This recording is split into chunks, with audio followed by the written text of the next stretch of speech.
Kev, tu nous entends? Ouais, je t'entends. Oui, alors écoute, il y a ton père, il y a ta mère, il y a ton père qui veut te dire un mot. Allô Adam? Adam? Ouais, comment ça va mon pote? Écoute, il y a Mams qui est là, il y a ta soeur, il y a ta prof, il y a la mère de ton meilleur copain, il y a ta fiancée, il y a Juliette qui est là, Ah, ça c'est cool ça. et il y a ta grand-mère.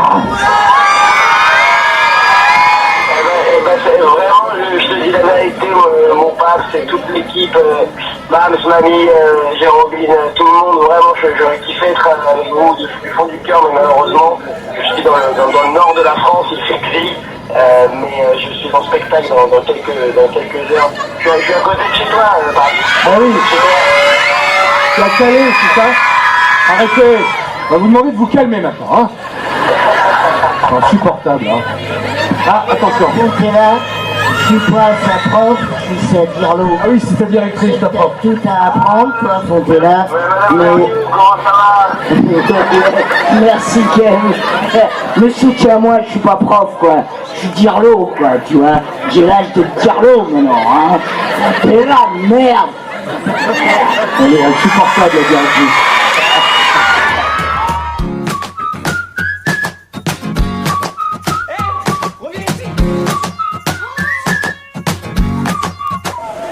Eh bien, là, ça va être élogieux pour moi, c'est-à-dire que quand on arrive à l'âge que j'ai, avec ce qu'on a fait dans sa carrière, c'est-à-dire que,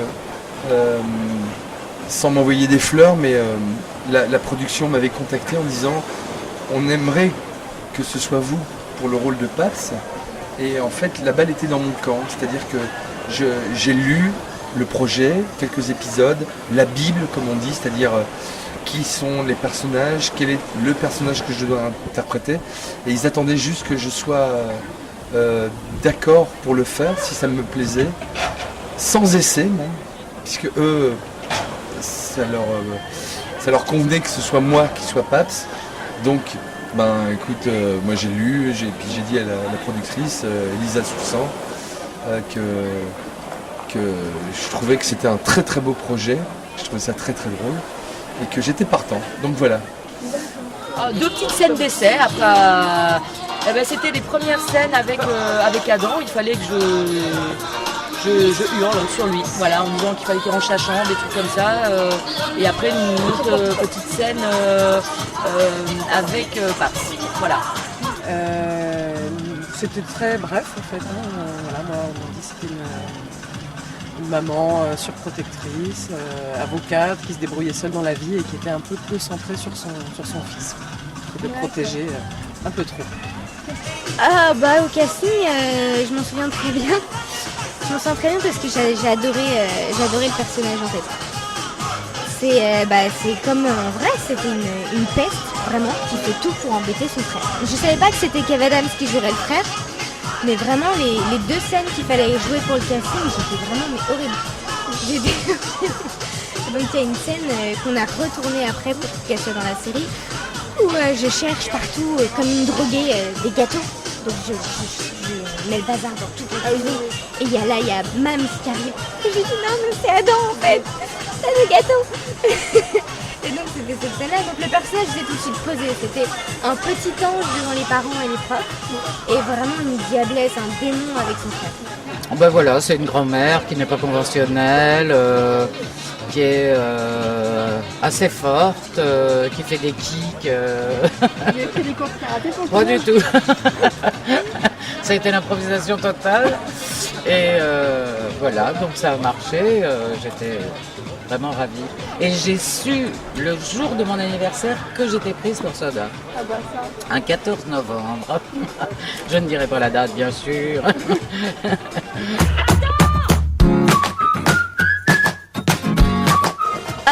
Ça a changé mes mercredis après-midi déjà. Ça a changé beaucoup de choses. Avant Soda, je passais beaucoup de casting, vraiment beaucoup. J'enchaînais dans le sport d'en réussir un, et donc j'ai réussi celui-là, et du coup j'ai rencontré une équipe extraordinaire. J'ai, selon moi, beaucoup amélioré mon jeu aussi, puisque j'étais avec des personnes qui m'ont appris beaucoup. Laurent, Cédric qui joue mes parents, Kev aussi, les réalisateurs, toute l'équipe, vraiment je suis très heureuse de les avoir rencontrés. Ça fait 3 ans qu'on est tous ensemble, ça fait une grande famille, c'est vraiment génial. Et là, ce week-end, j'ai bien remarqué que ça avait changé ma popularité, on va dire. Parce que chez moi, là où j'habite, il n'y a pas autant de... C'est pas comme ça. Les gens sont pas... Il n'y a pas d'émeutes comme hier, il y a eu nous tous ensemble. Chez moi, c'est beaucoup plus calme. Les gens savent que je suis ici, donc tout va bien. Mais là, j'ai vraiment vu que la série passait à la télé et d'un point de vue national et qu'on nous voyait et que la série plaisait énormément aux gens et j'ai trouvé ça touchant. Mais c'est vrai que la série est tellement populaire que ça amène la popularité dans la rue qu'on n'avait pas avant. C'est vrai que c'est une série qui est très très vue, beaucoup par les ados évidemment, mais aussi beaucoup par les parents en fait, curieusement. Beaucoup de parents regardent avec les enfants et regardent après tout seuls. Et les gens, voilà, cette popularité qu'on n'avait pas avant. Je vais détourner ta question et je vais dire qu'est-ce que m'a apporté Soda en fait. Voilà. C'est que en fait je me suis retrouvé avec, et oui il faut bien l'admettre, une nouvelle génération de comiques avec Kev. Parce que là si on voit pas mon visage de travailler avec Kev en fait, qui est, on l'a vu par exemple hier quand on était à la présentation, cette Kev Adams mania on va dire qu'il draine et en tout cas c'est ce que ça m'a apporté, c'est-à-dire d'un seul coup, je vais pas dire que je me sens comédien plus vieux, mais d'un seul coup Kev fait sentir les générations, c'est-à-dire que d'un seul coup, faut bien admettre, parce que j'ai fait de la scène aussi quand j'avais son âge, c'est-à-dire que Kev a 20 ans et des brouettes, quoi. Il a eu 21 ou 22 là, au mois de juillet. Je pourrais être réellement son papa, j'ai 50 ans, j'ai des fils de son âge, et c'est très agréable de jouer en fait avec des jeunes de cet âge-là, qui en plus ont du succès et qui de surcroît ont du talent. Voilà, c'est ce que ça m'a apporté et c'est très agréable.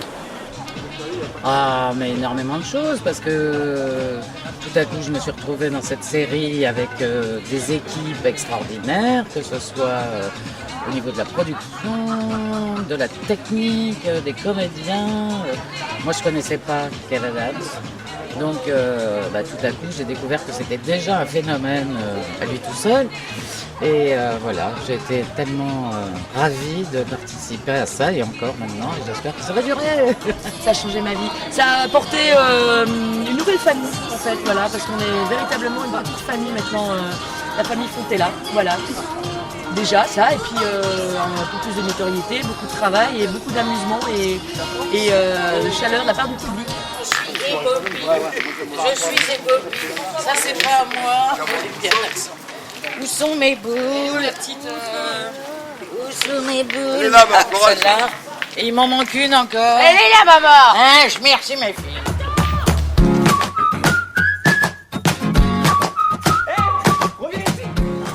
Oui, le week-end avec les enfants. Ah bien sûr, si, je regarde. Je regarde d'abord parce que comme ça je vois ce que j'ai fait, mon travail. Je vois si je suis contente de ce que j'ai réussi à faire.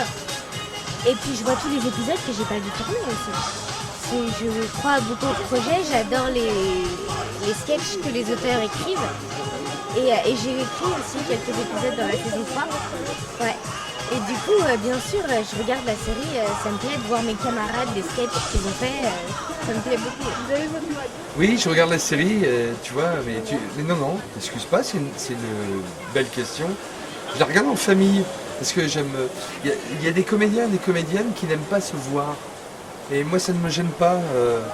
Je pense que c'est la suite du travail du comédien de se voir, pour éventuellement se corriger, même si ce qui est censé être abouti et diffusé a plu à un réalisateur qui a dit « Ok, elle est bonne pour moi ». Des fois, elle peut ne pas te plaire, la prise, Donc c'est le moment de rectifier, parce que tu es plus dans ton intimité à toi, qui est un pléonasme, hein, donc, hein, ton intimité à toi. Et quand tu te vois, et tu peux corriger au millimètre après. Et ça me gêne pas. Alors qu'il y a des comédiens qui disent ah non, je veux pas me voir, j'aime pas. Non, moi je sais l'image que j'ai. Et donc je regarde la série et je regarde après pour voir l'impact. Parce que je sais que c'est drôle, c'est rigolo ce qu'on fait. Et j'aime avoir ma famille ou des copains quand on regarde qui rigolent en regardant les épisodes. Parce que c'est drôle. Tu regardes? Oui, alors, regarde. Oui, très bizarrement, ouais, c'est la première fois que j'ai du plaisir c'est pas à me regarder jouer, mais à voir cette famille exister à l'écran. Ouais, j'ai du plaisir à la regarder en famille aussi. Bon, je passe pas là tous mes week-ends devant, mais je crois que sur 1200 épisodes, j'ai pas dû tous les voir. Forcément, peut-être dans 20 ans, on les regardera avec un certain recul. Mais oui, j'ai du plaisir à la regarder cette série. De temps en temps, oui, parce que comme forcément on n'assiste pas à tous les tournages, je regarde ce que font mes camarades. Et je dois dire que souvent ils me font rire. Ils arrivent à me faire rire. Oui, ils sont très bons.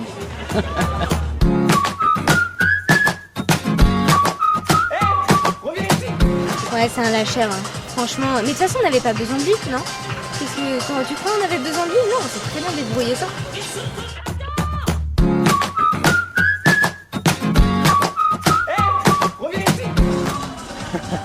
Son père, bien sûr.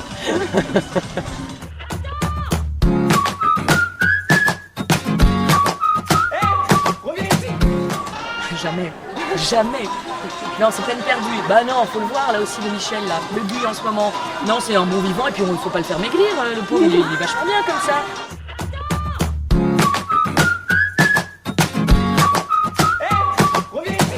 ma belle-mère, je pense que il pourrait s'en débarrasser en fait si il avouait qu'il l'aimait vraiment, qu'il l'appréciait vraiment. C'est ça, c'est paradoxal et c'est pour ça que tout le ressort humoristique marche entre ces personnages. C'est qu'ils se détestent, plus ils seront ensemble.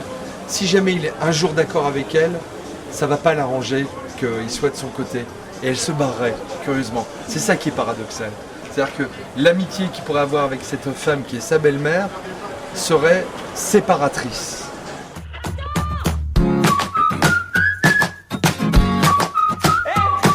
C'est un petit conseil aux petits gibus aussi, tous les banquiers c'est quand même des enfoirés. Hein. Et, parce qu'eux ils ont le droit de se planter, et puis l'État vient derrière leur faire des crédits au taux 0%. Hein. C'est le mec qui balance au jeu. Mais c'est vrai, il faut le savoir, enfin bref. Et Michel fait ce métier-là, ce beau métier d'enfoiré, de banquier, c'est-à-dire des gens qui vendent de l'argent, qui est quand même aberrant. Bon, et il doit être cas dessus, tu vois, parce que dans des épisodes, je vends même des assurances, assurance vie, comme on voit en pub, tu vois, où tu as la banque maintenant qui se rapproche de ses clients en vendant des assurances. Ils en veulent le cadeau de pognon, les enfants. Il faut être vigilant, il faut marchander. Ce sont des marchands d'argent, c'est votre argent, le fruit de votre labeur. D'accord? Ok, Charlie? Fais oui avec la caméra. Voilà.